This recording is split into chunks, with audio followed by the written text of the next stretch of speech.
Bismillahirrahmanirrahim. Assalamualaikum warahmatullahi wabarakatuh. Kembali dengan saya. Ganti. Kayak biasanya dengan saya Yara Biduri dari Prodi PGSD kelas D NIM 2284381. Laporan membaca dari mata kuliah literasi di sekolah dasar. Buat minggu ini sih, minggu ini sih ya. Soalnya kan minggu kemarin tuh libur, jadi ya lupa video keberapa. Dan karena kebetulan belum ada buku lagi yang menarik, jadi ya baca aja buku yang ada di kamar. Ini judulnya Kamus Sains S Desi. Tapi ya karena kita jurusan PGSD, mau gak mau kita harus mulai ya baca-baca lagi sama belajar lagi materi bahasa. Skip aja, skip. Nah, lanjut aja langsung. Penulisnya itu Budi Priyatma, pakai Y, SPD. Diterbitkannya itu oleh Cakrawala. Yang pertama kali terbitkan itu pada tahun 2010. Ya namanya juga kamus di sini juga ya pasti kayak gini.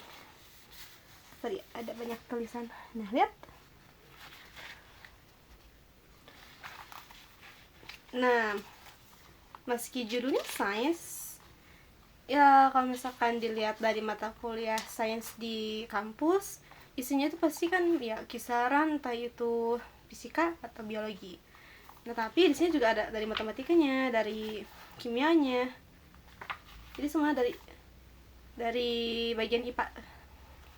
Secara teknis ya. Contohnya itu ini.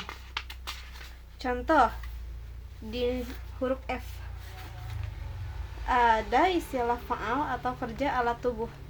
Jadi emang isi dari buku ini itu istilah-istilah atau dari pembahasan atau mungkin nama-nama atau mungkin seperti kata kerja atau ya kata-kata yang berhubungan dengan sains.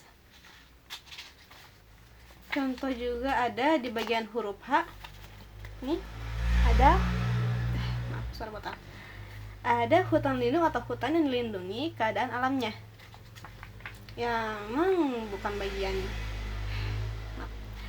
bagian dari mata pelajaran langsung, tapi kalau misalkan lihat dari ya kalau zaman dulu kan nggak kayak zaman sekarang ya, bisa langsung buka HP atau bahkan anak SD itu kalau dulu mah nggak langsung punya. Ya makanya lebih ngandelin buku yang kayak gini. Dan jujur buku ini itu udah ada dari generasi kakak yang pertama. Bisa dibilang dari sepupu terus dikasih kakak pertama, terus dikasih ke kakak kedua, dikasih ke aku, dan kebetulan habis ini dikasih ke adik. Yang kalau dihitung itu mungkin udah lebih udah lebih dari 30 tahun. Tapi kerennya itu bukunya itu masih tahan. Dan kalau misalkan dilihat nih bukunya itu yang kalian ingat kertas lama yang masih agak kuning, tapi nggak kuning kayak kertas yang benar-benar lama, tapi emang bukan pakai kertas yang sekarang yang putih. Kadang-kadang kan kalau misalkan kertas yang sekarang itu emang cepat rusak ya. Ini ya meski udah disimpan sana sini, udah pindah berapa kali, udah ya entah mungkin kena air atau gimana, tapi tetap aman loh. Bahkan meski udah dicoret-coret dan lain sebagainya masih aman. Dan ini bisa lihat di sininya, meski udah disimpan di beberapa tempat berbeda, di lembabnya, kering kah atau gimana, enggak melupas gitu. Ya sama halnya kayak pengetahuan, kalau misalkan kita jaga baik-baik, kalau kualitasnya itu baik, meski berapa lama pun disimpan, berapa lama pun dipakai, gak bakal gampang hilang, gak bakal gampang rusak. Nah itu